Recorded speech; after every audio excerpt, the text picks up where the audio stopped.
اعوذ باللہ من الشیطان الرجیم بسم اللہ الرحمن الرحیم۔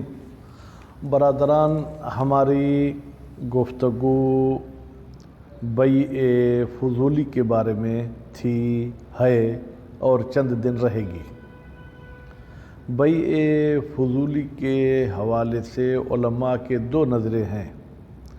ایک گروپ کا نظریہ ہے کہ بیع فضولی صحیح ہے، وہ اپنے دلیل بھی پیش کر چکے اور وہ پوری بحث آپ کے سامنے میں بھی بیان کر چکا۔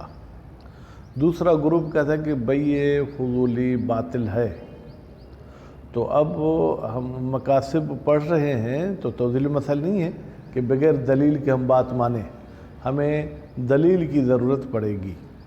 تو وہ افراد جو کہتے ہیں بیع فضولی باطل ہے، انہوں نے کہا کہ ہم ادلہ اربعہ میں سے آپ کے سامنے دلیل پیش کریں گے، جس میں قرآن اور سنت کی بحث ختم ہو چکی۔ انہوں نے اپنی دلیل بطلان کے حوالے سے پیش کی۔ مصنف صاحب نے ان کی دونوں دلیلوں کو ٹھکرا دیا کہ قرآن اور حدیث دونوں بیع فضولی کے بطلان پہ دلالت نہیں کرتے۔ آج ہم ان کی تیسری اور چوتھی دلیل پڑھیں گے۔ تیسری دلیل اجماع ہے اور چوتھی دلیل جو ہے وہ عقل ہے۔ اجماع کے حوالے سے شیخ توسی فرماتے ہیں کہ ہمارے پاس اجماع ہے کہ بیع فضولی باطل ہے۔ اب بھائی اگر اجماع ہے کہ بیع فضولی باطل ہے، پھر تو صحت کے علماء موجود ہی نہ ہوتے، پھر تو صحت کے حوالے سے کوئی دلیل ہی نہ دیے جاتے۔ تو شیخ توسی صاحب نے یہ اپنی جگہ پہ اعتراف بھی کیا ہے کہ ہاں اس اجماع کے مخالف علماء ہیں، لیکن ان کی مخالفت کو ہم کوئی خاص حیثیت نہیں دیں گے۔ کیوں؟ اس لیے کہ اجماع کا وہ شخص مخالف ہو جس کا نسب ہمیں پتہ نہ ہو اور ہم احتمال دیتے ہوں کہ شاید وہ امام ہے۔ اگر ایسا کوئی مخالف ہو پھر تو اجماع کی حیثیت ختم ہو جاتی ہے۔ لیکن معلوم النسب ہوں کہ یہ زید ابن فلاں ہے، اگر وہ مخالفت کرے تو اس کی مخالفت سے اجماع پہ کوئی اثر نہیں پڑتا، لہذا مخالفین اجماع کی ہم کوئی بات اور ان کو کوئی حیثیت نہیں دیتے ہیں۔ نتیجے میں کہتے ہیں کہ بیع فضولی باطل ہے۔ اب مصنف صاحب کی خدمت میں ہم چلتے ہیں کہ قبلہ آپ فرمائیں، آپ اس اجماع کو مانتے ہیں یا نہیں مانتے؟ تو مصنف صاحب فرماتے ہیں کہ ہمیں تو اس اجماع کے بارے میں ظن بھی نہیں ہو رہا کہ ایسا کوئی اجماع وجود رکھتا ہے، بلکہ ہمیں ظن ہے عدم اجماع کا۔ خوب، اب بالکل الٹ بات۔ تو اگر صاحب کہیں کہ ہمیں ظن ہے عدم اجماع کا، تو نتیجے میں کوئی بھی اجماع اس قسم کا نہیں ہے جو بطلان پہ دلالت کرے۔ مزید وضاحت عبارت میں پڑھیں گے۔ اس کے بعد چوتھی دلیل فرماتے ہیں عقل اور نقل۔ ٹھیک ہے، نقل وہ دلیل جو عقل کے دلیل کے مقابلے میں ہو، کہتے ہیں وہ سب کے سب دلالت کرتے ہیں کہ مال غیر میں تصرف کرنا حرام ہے، اور یہ جو بیع فضولی ہوتی ہے یہ بھی ایک قسم کا مال غیر میں تصرف ہے، نتیجے میں یہ حرام ہے، تو نتیجے میں یہ بیع فضولی بھی کیا ہو جائے گی؟ باطل ہو جائے گی۔ مصنف صاحب فرماتے ہیں کہ بھائی کس نے کہا کہ مال غیر میں تصرف کرنا حرام ہے؟ اگر آپ مال غیر میں تصرف کرتے ہیں اس امید کے ساتھ کہ مجھے اجازت مل جائے گی، اور دوسری بات یہ کہ مال غیر میں جو تصرف کرتے ہیں وہ اپنی ذات کے لیے نہیں کرتے، وہ بھی اسی کے لیے کرتے ہیں، کیونکہ ہماری گفتگو ہی اس بیع فضولی میں ہے کہ فضولی مالک کے لیے کرتا ہے، تو نتیجے میں اس تصرف کو کوئی بھی حرام نہیں کہے گا، بلکہ یہ تصرف اپنی جگہ پہ صحیح ہے۔ کہتے ہیں کہ اس قسم کی اور بھی ہم آپ کو مثالیں دیتے ہیں جہاں پر مال غیر سے آپ تصرف کرتے ہیں۔ راستے پہ آپ جا رہے تھے، کسی کی بلڈنگ بنی ہوئی تھی، شدید گرمی تھی، بلڈنگ کا سایہ روڈ پہ پڑ رہا تھا، آپ اس سائے سے استفادہ کرتے ہیں یا نہیں کرتے؟ کرتے ہیں۔ کیا یہ حرام ہے؟ اسی طریقے سے ایک نے آگ جلائی ہے، آپ جاتے ہیں کچھ لکڑیاں اٹھا کے اس کی آگ سے پھر اپنی لکڑیاں جلا کے وہ لے آ کے پھر اپنی بھی آگ جلاتے ہیں، تو گویا کہ اس کی آگ سے آپ نے استفادہ کیا، کیا یہ حرام ہے؟ نہیں، اس قسم کی جو ہے کیا کوئی حرمت نہیں ہے۔ پھر مصنف صاحب فرماتے ہیں کہ اگر ہم فرض بھی کر لیں کہ یہ تصرف ہے بیع فضولی والا اور حرام بھی ہے، تو اس کی حرمت تب تک ہوگی جب تک مالک اجازت نہ دے، اور یہ حرمت فساد پہ دلالت نہیں کرتی، بلکہ اپنی جگہ پر جو ہے کیا ہے وہ معاملہ صحیح رہے گا۔ پھر جو ہے کچھ اور جو ہے جناب انہوں نے دلیل پیش کیے ہیں کس پر؟ بطلان بیع فضولی پر، کہ بھائی معاملے کے شروط میں سے یہ ہے، شرط ہے کہ متعاقدین اس چیز کو تسلیم کر سکیں، دے سکیں، اس کی قدرت رکھتے ہو۔ بائع فضولی غیر کی چیز نہیں دے سکتا، بس یہ قدرت فاقد ہے، ٹھیک ہے۔ جب فات الشرط فات المشروط، تو نتیجے میں مشروط بھی جو ہے کیا ہے وہ فوت ہو جائے گا۔ ہم کہتے ہیں قدرت کا مطلب یہ ہے کہ بھائی میرے بالفعل بھلی قدرت نہ ہو، لیکن اگر آپ کو اجازت کے ذریعے بھی قدرت کا امکان ہے تو پھر یہ معاملہ صحیح ہونا چاہیے، یہ معاملہ باطل نہیں ہوگا۔ خوب، تو بیع فضولی کے ہم نے کہا تھا کہ 3 مسئلے ہوں گے۔ پہلا مسئلہ یہ تھا کہ فضولی مالک کے لیے یہ چیز بیچتا ہے اور مالک نے منع نہیں کیا تھا۔ انشاءاللہ کل ہم دوسرا مسئلہ پڑھیں گے، ٹھیک ہے۔ وہ دوسرا مسئلہ یہ ہے کہ مالک کے لیے بیچتا ہے لیکن مالک نے پہلے منع کیا تھا۔ خوب، تو تیسری دلیل الثالث ادلہ اربع میں سے تیسری دلیل الاجماع علی البطلان، اجماع کیا گیا ہے کہ بیع فضولی باطل ہے۔ ادعا ہو الشیخ، اجماع کا مدعی کون ہے؟ ادعا ہو، اس اجماع کی دعویٰ کی ہے شیخ طوسی نے، کہاں پر؟ فی الخلاف، یہ ان کی کتاب ہے الخلاف، اس کتاب میں معترفاً، در حالی کہ شیخ طوسی نے اعتراف کیا ہے بأن صحت مذہب قوم من اصحابنا، کہ بھائی بیع فضولی کے صحیح ہونے کا بھی ہمارے علماء میں سے ایک گروپ کا نظریہ ہے، تو پھر آپ کیسے کہہ دیں گے اجماع ہے؟ بہرحال معتذراً عن ذالک، در حالی کہ شیخ طوسی نے عذر پیش کیا ہے عن ذالک، اس علماء صحت والوں کی بات کا، بعدم الاعتداد، کہ ہم کوئی حیثیت نہیں دیں گے بخلافہم، ان علماء کی مخالفت کرنے کی وجہ سے، کیونکہ یہ سب معلوم نسب ہیں، اس لیے ان کی مخالفت کا اجماع پہ کوئی اثر نہیں پڑے گا۔ ودعاہ ابن زہرہ، اور اسی اجماع کی دعویٰ کی ہے جناب ابن زہرہ صاحب نے، ایضاً یعنی بھی، یعنی جیسے شیخ طوسی نے اجماع کی دعویٰ کی، ایسے ابن زہرہ نے بھی دعویٰ کی ہے، کہاں پر؟ فی الغنیۃ، اپنی کتاب الغنیہ میں۔ ود الحلی فی باب المضاربہ، اور اجماع کی دعویٰ کی ہے ہلی صاحب نے، ظاہراً جب بھی ہلی کے بعد بیٹا کوئی قید نہ ہو تو اس سے مراد جو ہے کیا ہے وہ ظاہراً تو محقق ہلی ہونا چاہیے، کیونکہ جب علامہ خالی آئے تو اس علامہ سے مراد علامہ ہلی ہوتا ہے۔ فی باب المضاربہ، انہوں نے اس اجماع کی کون سے باب میں دعویٰ کی ہے؟ باب مضاربہ میں۔ مضاربہ کیا ہوتا ہے بیٹا؟ مال میرا ہو، کام آپ کریں گے، پھر نفع میں جو ایک دوسرے کے ساتھ طے کرتے ہیں اس کے مطابق نفع اٹھائیں گے، ٹھیک۔ ود الحلی فی باب المضاربہ، کس کی؟ عدم الخلاف فی بطلان شرع الغاصب، کا کوئی اختلاف نہیں ہے کہ باطل ہے اگر غاصب کوئی چیز خریدے، ٹھیک ہے۔ اذا اشترى بعین المغصوب، خریدتا ہے دکاندار سے، ٹھیک ہے، لیکن اس کو جو پیسے دیتا ہے وہ پیسے غصبی ہیں، تو کہتے ہیں یہ معاملہ باطل ہے۔ حالانکہ اس کو بھی آپ فضولی میں لے جا سکتے ہیں، بھائی چلو مالک کے لیے خرید رہا ہے۔ والجواب، ہم اس اجماع کا جواب دیتے ہیں، عدم الظن بالاجماع، کہتے ہیں ہمیں اجماع کا یقین تو دور کی بات ہے، ظن بھی نہیں ہے، بل الظن بعدم ہی، بلکہ جو ہمیں ظن اور گمان قوی ہے وہ بعدم الاجماع، کہ ایسا کوئی اجماع ہے ہی نہیں۔ بعد ذہاب معظم القدماء، جبکہ بزرگ قدیم جو تھے وہ بھی گئے ہیں، کل قدیمین، جیسے دو قدیم سے مراد کون ہے بیٹا؟ ایک ابن جنید اسکافی، دوسرے جو ہے وہ حسن ابن ابی عقیل عمانی، والمفید والمرتضی، جناب شیخ مفید صاحب بھی گئے ہیں اور سید مرتضی بھی گئے ہیں، شیخ، اور خود شیخ طوسی ادھر اجماع قائم کر رہے ہیں بطلان پر۔ پھر کہیں اور پر نہایہ میں، التی، وہ نہایہ، ہی آخر مصنفاتی، جو شیخ طوسی کی آخری کتاب ہے جو انہوں نے لکھی ہے، کافی ساری لکھی ہیں، آخری کتاب میں جو مجتہد یا محقق یا مصنف اپنا نظریہ دیتا ہے تو اس کا آخری والا صحیح سمجھا جائے گا، پہلے والوں کو ہم غلط سمجھیں گے۔ علامہ قیلہ، کہتے ہیں یہ کس نے کہا کہ نہایہ ان کی آخری کتاب ہے؟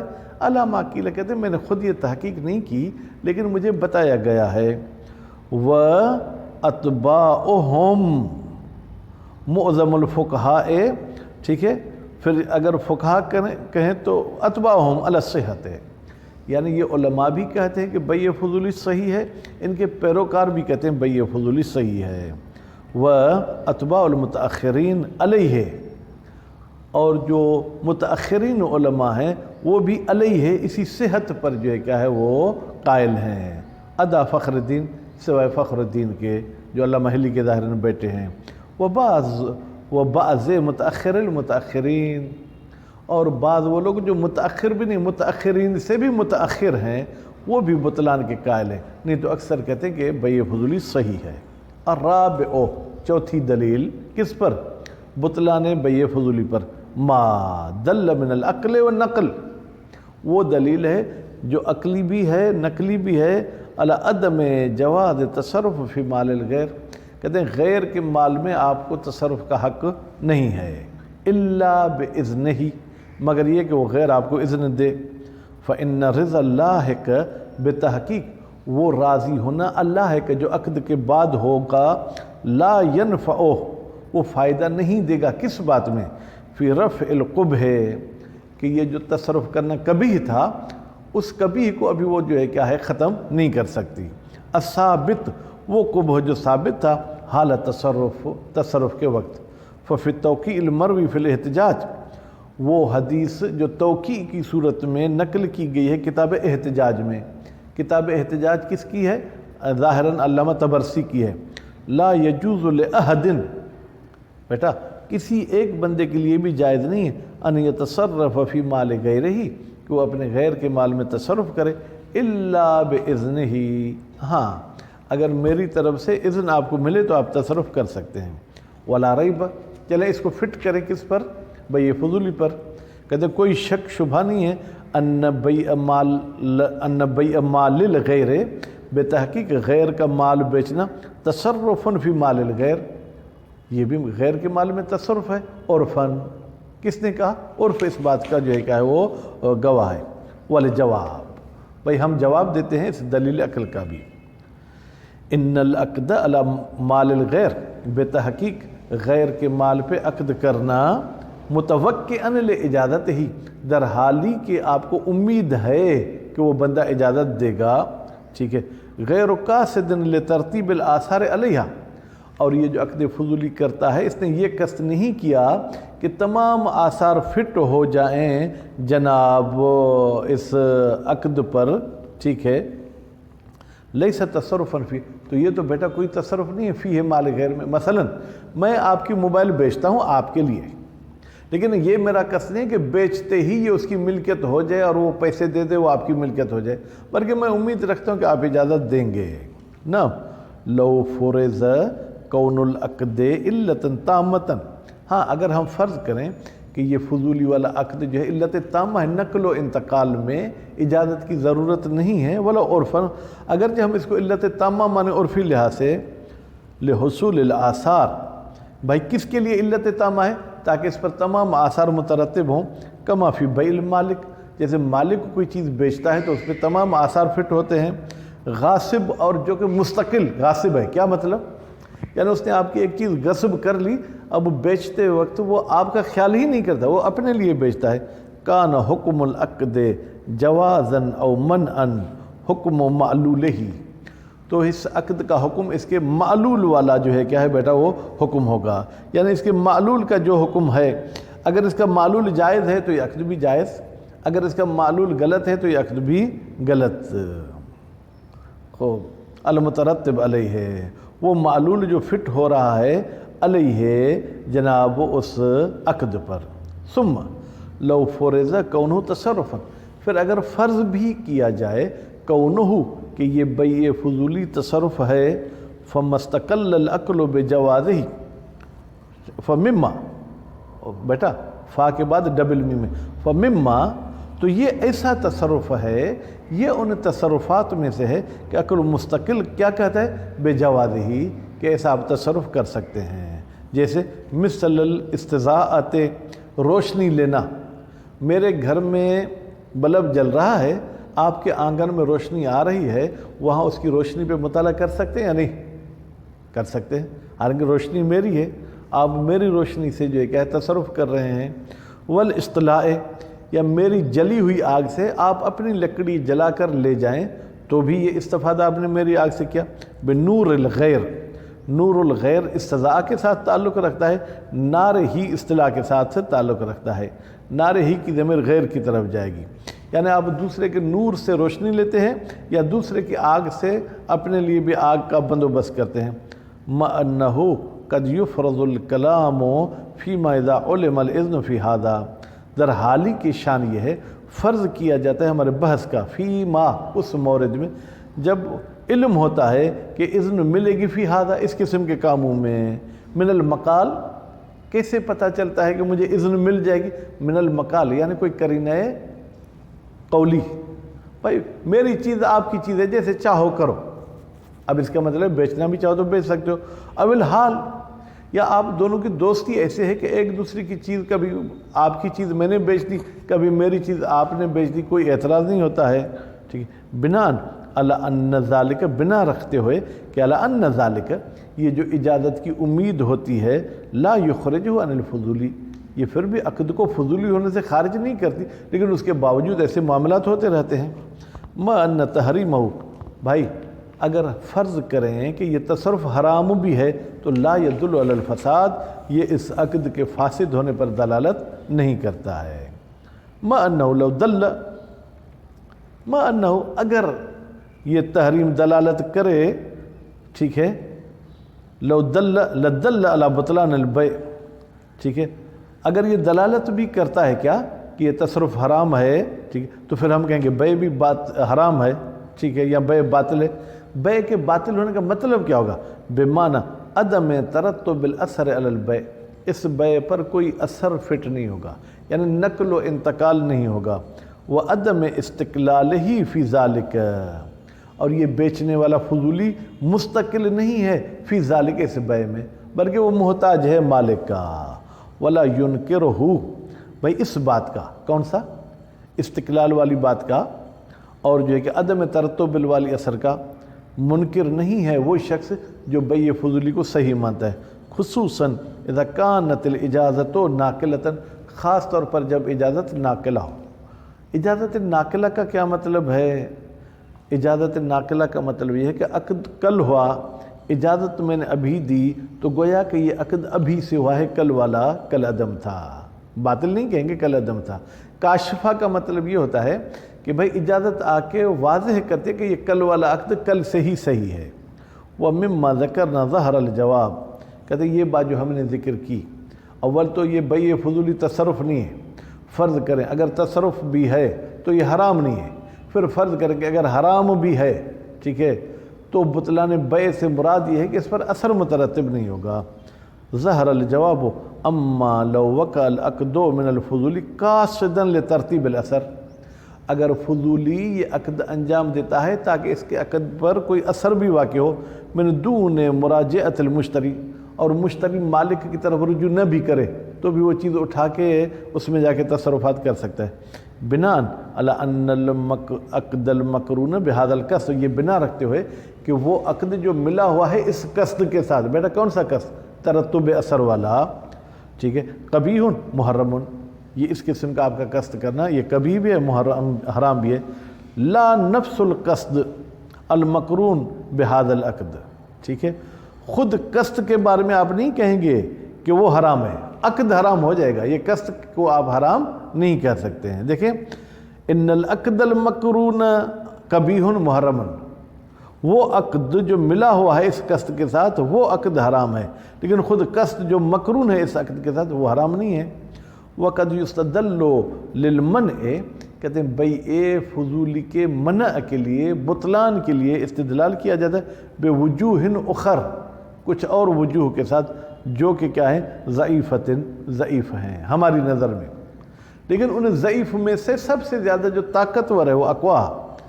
ان القدرت علی تسلیم، بتحقیق کہ قدرت رکھنا تسلیم پر، یعنی بائع مبیع دے سکے، مشتری ثمن دے سکے، معتبرۃ فی صحت البیع، یہ شرط معتبر ہے تسلیم والی جو ہے کس میں، بیع کے صحیح ہونے میں۔ والفضولی غیر قادر، جبکہ فضولی تو قدرت نہیں رکھتا تسلیم کی، پس نتیجے میں یہ شرط باطل ہو گئی تو عقد بھی کیا ہو جائے گا، باطل ہو جائے گا۔ وَأَنَّ الْفُضُولِ، اور دوسری بات یہ کہ فضولی غیر قاصد حقیقتاً الی مدلول لفظ، وہ اس لفظ کے حقیقی مطلب کا تو قصد نہیں کرتا، کہتا ہے بعت ھذا الکتاب، لیکن اس کا یہ قصد نہیں کہ تمہاری ملکیت میں بھی آ جائے گا۔ کل مکرہ، جیسے کہ مکرہ یعنی جس بندے کے آپ سر پہ بندوق رکھ کے کہتے ہیں کہ اپنا گھر بیچو، وہ کہتے ہیں بیعتو، قصد تو نہیں کرتا بیچنے کا، صرف لفظ کہتا ہے۔ کما صرح فی المسالک، جیسے اس بات کی جو ہے کیا ہے وہ مسالک میں وضاحت کی ہے کس نے، ظاہراً شہید اول نے۔ وَيُضَعَّفُ الْأَوَّلُ، کہتی ہے جو پہلی بات تھی، پہلی بات بیٹا کون سی، کہ بھائی یہ تسلیم والی شرط ہے اور اس میں وہ شرط موجود نہیں ہے، فرماتے ہیں کہ یہ تو ضعیف ہے، کیوں، مضافاً، اس ضعف میں ہم اور اضافہ کرتے ہیں، الی ان الفضولی قد یکون قادراً علی رضا المالک، بھائی فضولی میں قدرت ہے کہ وہ مالک کو راضی کر لے، ٹھیک ہے، ایک یہ بھی اپنی بات ہے۔ پھر بأن ھذا شرط غیر معتبر فی العاقد قطعا، ہم اس شرط کو ہی نہیں مانتے، ہم کہتے ہیں یہ شرط عاقد میں معتبر ہی نہیں ہے، بل یکفی تحققہ، بلکہ کافی ہے تحققہ، یہ شرط تسلیم ہونی چاہیے مالک میں، عاقد میں نہیں، مالک میں۔ فحینئذ، پس جب ہم نے کہا کہ شرط تسلیم مالک میں ہونی چاہیے تو یشترط فی صحت العقد مع الاجازہ، شرط کی جاتی ہے عقد کے صحیح ہونے میں مع الاجازت، جب مالک اجازت بھی دے، قدرت المجیز، اجازت دینے والا قدرت رکھتا ہو علی تسلیم ہی، اس چیز کے حوالے کرنے پر، وہ قدرت المشتری علی تسلم، اور مشتری میں یہ قدرت ہو کہ وہ چیز لے سکے، علی ما سیجیء، جیسے کہ عنقریب یہ شرط تسلیم کی وضاحت آئے گی۔ وَيُضَعَّفُ الثَّانِي، باقی جو آپ نے دوسری بات کہی کہ فضولی نے تو قصد ہی نہیں کیا تھا بیع کا، کہتے ہیں یہ بھی ضعیف ہے۔ بِأَنَّ الْمُعْتَبَرَ فِي الْعَقْدِ، بتحقیق وہ چیز جو معتبر ہے عقد میں، وہ ھذا القدر من القصد، وہ اس قسم کا جو ہے کیا ہے وہ قصد ہونا ہے، اتنی مقدار میں کہ میں یہ چیز اس کو دے رہا ہوں، الموجود فی الفضولی، اور یہ فضولی میں بھی جو قصد موجود ہے، والمکرہ، اور مکرہ میں بھی یہ قصد موجود ہے کہ میں کیا کہہ رہا ہوں، لا ازید منہ، اس سے زیادہ اور قصد کے سینگ نہیں ہے کہ وہ بھی ساتھ ہونے چاہیے۔ بدلیل الاجماع علی صحت نکاح الفضولی، اس لیے کہ ہمارے پاس دلیل موجود ہے کہ فضولی والا نکاح بھی صحیح ہے، وبیع المکرہ بحق، اور اگر کسی کو آپ مجبور کرتے ہیں کہ کوئی چیز بیچے لیکن حق کی وجہ سے، مثلا وہ بیوی کو نان نفقہ نہیں دے رہا، حق میں شرع سے مجبور کرتا ہے کہ اپنی یہ چیز بیچ کر بیوی کو نان نفقہ دو، تو یہ بیع مکرہ تو ہے، ٹھیک ہے، لیکن کہتے ہیں یہ چونکہ حق کی وجہ سے آپ نے ناحق اس کو مجبور نہیں کیا، یہ معاملہ صحیح ہے۔ فإن الدعویٰ، بتحقیق یہ دعویٰ کرنا کون سی، عدم اعتبار القصد فی ذالک، کہ بھائی فضولی نے قصد ہی نہیں کیا تھا، ٹھیک ہے، فإن الدعویٰ عدم اعتبار القصد، آپ دعویٰ کرتے ہیں کہ قصد کا ہونا معتبر نہیں ہے فی ذالک، اس مکرہ والی بیع وغیرہ میں اجماع کی وجہ سے، کما ترى، یہ ایسے ہی ہے جیسے آپ دیکھتے ہیں کہ یعنی یہ آپ کی اجماع والی دعویٰ ٹھیک نہیں ہے، بلکہ کسی حد تک قصد ہے اور یہی قصد کافی ہے۔ صلی اللہ علیہ محمد و آل محمد۔